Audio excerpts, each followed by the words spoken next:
अस्सलामुअलैकुम welcome back to my YouTube channel. जैसा कि आप लोग सब जानते ही होंगे कि वेडिंग सीज़न इस वक्त पीक पे है और ब्राइड्स अपनी सेल्फ केयर के हवाले से बहुत कंसर्न होती हैं। लेकिन 5 ऐसी मिस्टेक्स जो कि वो अक्सर करती हैं और बाद में परेशानियों का शिकार रहती हैं, उनसे आपने बचना है, वो हम इस वीडियो में देखेंगे। Number 1 mistake is junk food consumption.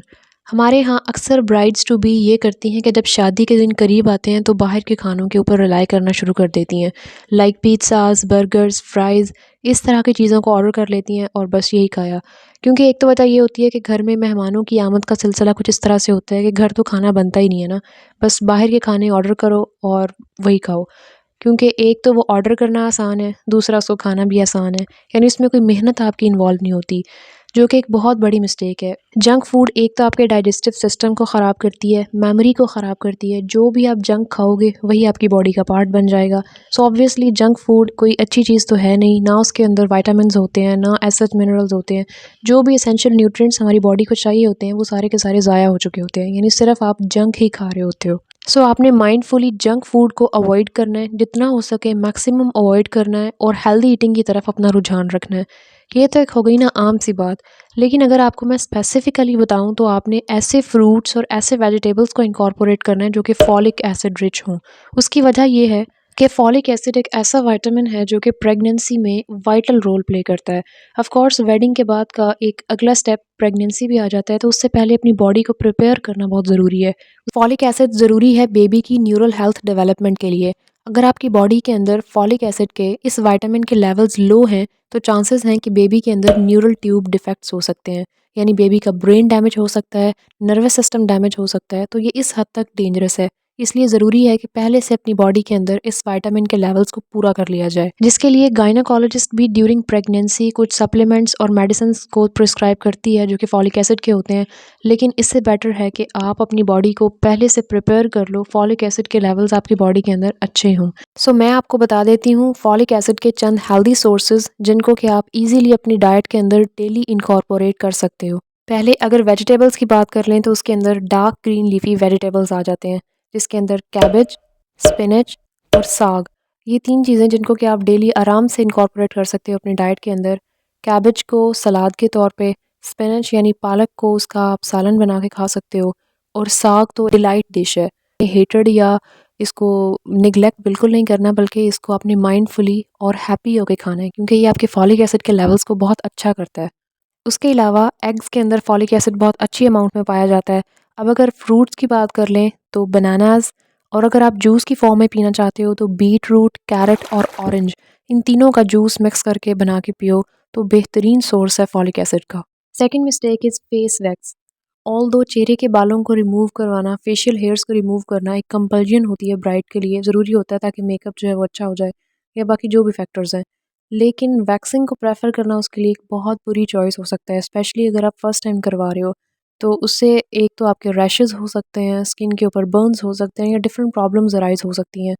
And आप अपने वेडिंग डे पे ये नहीं चाहते, तो इसलिए इट इज़ प्रेफर्ड कि आप फेस वैक्स को यूज़ ना करो, बल्कि उसके कुछ और भी अल्टरनेटिव्स हैं जिनको कि आप यूज़ कर सकते हो।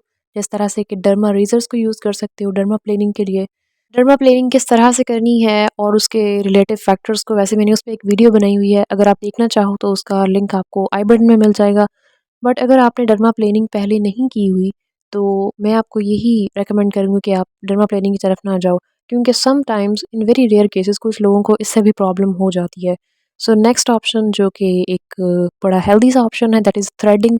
थ्रेड यूज़ करके अपने बालों को, फेशियल हेयर को रिमूव करवा सकते हो। और उसके बाद aloe vera is must.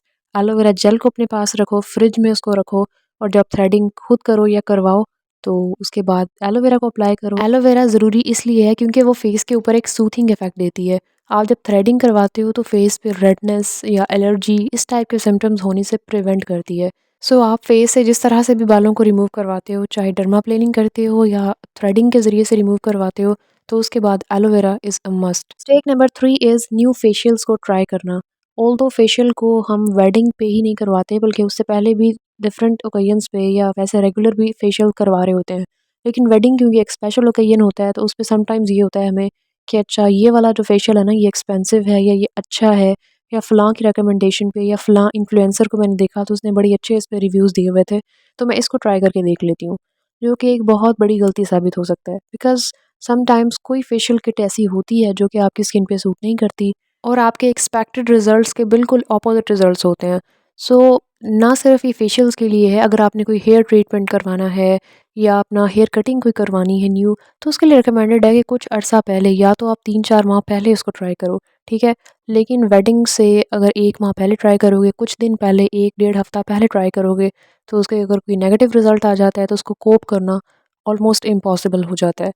Mistake number 4 is crash diets करना, जो कि एक बहुत बड़ा नेगेटिव फिनोमेना है और अक्सर ब्राइड्स ये कर रही होती हैं कि वेडिंग से कुछ दिन पहले जो है ना वो खाना-पीना कम कर देती हैं या फिर किसी एक स्पेसिफिक फूड ग्रुप के ऊपर रिलाई करना कि जी हाँ, तो हमने चावल नहीं खाने बिल्कुल भी या रोटी नहीं खानी, यानी किसी फूड ग्रुप को या किसी न्यूट्रिएंट को बिल्कुल रिस्ट्रिक्ट कर देना और अपनी डाइट में से बिल्कुल निकाल देना। इसकी हेल्थ इम्प्लिकेशंस बाद में इतनी सीवियर होती हैं कि आपका सबसे पहले तो मेटाबॉलिज्म डिस्टर्ब हो जाता है, ठीक है? मेटाबॉलिज्म क्या होता है कि आपकी बॉडी की जो इंटरनल फंक्शनिंग है ना वो डिस्टर्ब हो जाती है, जिससे बहुत सारे लड़कियों को जो है वो मूड स्विंग्स होते हैं, कुछ कुछ के हेडेक होती है, क्रैम्प्स हो सकते हैं, यानी बहुत सारे नेगेटिव इम्पैक्ट्स, ये तो मैं आपको अभी शॉर्ट लिस्ट करके बता रही हूँ ना। इवन समटाइम्स ये बहुत सीरियस भी हो सकते हैं। इसलिए ये बहुत ही ना एक नेगेटिव किस्म का फिनोमेना है कि जी क्रैश डाइट्स करनी। अगर आपने वेट लूज़ करना भी है तो ना, ओवरऑल जितना आप खाते हो उसमें से कोई मील को कम करो। यानी स्पेसिफिक फूड ग्रुप को नहीं निकालना। सिर्फ आपने ये नहीं करना कि रोटी बिल्कुल निकाल दिए, चावल बिल्कुल निकाल दिए। उसकी बजाय ये कर सकते हो कि रोटी थोड़ी-सी कम कर लो, चावल थोड़े से कम कर लो, लेकिन खाओ सारा कुछ। उसके अलावा एक्सरसाइज़ेस करो, तो ये चीज़ें एक हेल्दी वे की तरफ आ जाती हैं, बजाय इसके कि आप किसी फूड ग्रुप को बिल्कुल ही निकाल दो अपने खाने में से। मिस्टेक नंबर 5 इज़ स्ट्रेस लेना। डिफरेंट तरह के फैक्टर्स को लेके ब्राइड शादी से कुछ दिन पहले स्ट्रेस ले रही होती हैं। जैसे कि हमारा वेडिंग ड्रेस सबसे बेहतरीन लगे, जिस तरह से इवेंट मैंने सोचा हुआ है वैसे होना चाहिए। यानी चीज़ों को कंट्रोल करने की कोशिश करना, जो कि बहुत नेगेटिवली इम्पैक्ट कर सकता है आपकी हेल्थ को। उसका तरीका ये हो सकता है कि आप जर्नलिंग कर सकते हो, जो भी चीज़ें आपको डिस्टर्ब कर रही हैं उनको राइट डाउन कर लो, फिर उनको तरतीब दे लो कि कौन-सा काम मैंने किस तरह से करना है। या बॉडी केयर्स, फेशियल्स, ट्रीटमेंट्स वगैरह जो भी आपने करवाने हैं, उनको लेके बहुत ज़्यादा डिस्टर्बेंस हो रही होती है, तो उसको आप राइट डाउन कर सकते हो। उसके अलावा प्रेयर को बिल्कुल भी एक्सक्लूड ना करो अपनी लाइफ से, इंक्लूडेड रखो, तो इससे आपका माइंड इतना रिफ़्रेश रहेगा ना। और जो सबसे बेहतरीन टिप है स्ट्रेस को मैनेज करने की, वो ये है कि चीज़ों को कंट्रोल करने की कोशिश ना करो। लेट इट गो, जिस तरह से भी होती हैं ना, उनको होने दो। And that's it about today's video. I hope कि आप लोगों के लिए ये टिप्स हेल्पफुल रहें। आप इन मिस्टेक्स को अवॉइड करो, जिस तरह से मैंने सॉल्यूशंस को बताया वो भी आप लोगों के लिए हेल्पफुल रहें, उनको ज़रूर फॉलो करना। And very happy wedding from my side. अगर आप ब्राइड टू बी हो और इस वीडियो को देख रहे हो, यहाँ तक आपने इस वीडियो को अगर एंजॉय किया, तो मेरे चैनल को सब्सक्राइब कर दो। फिर नई वीडियो के साथ, एक बड़ी मज़ेदार किस्म की वीडियो के साथ मैं फिर से आऊँगी। अल्लाह हाफ़िज़।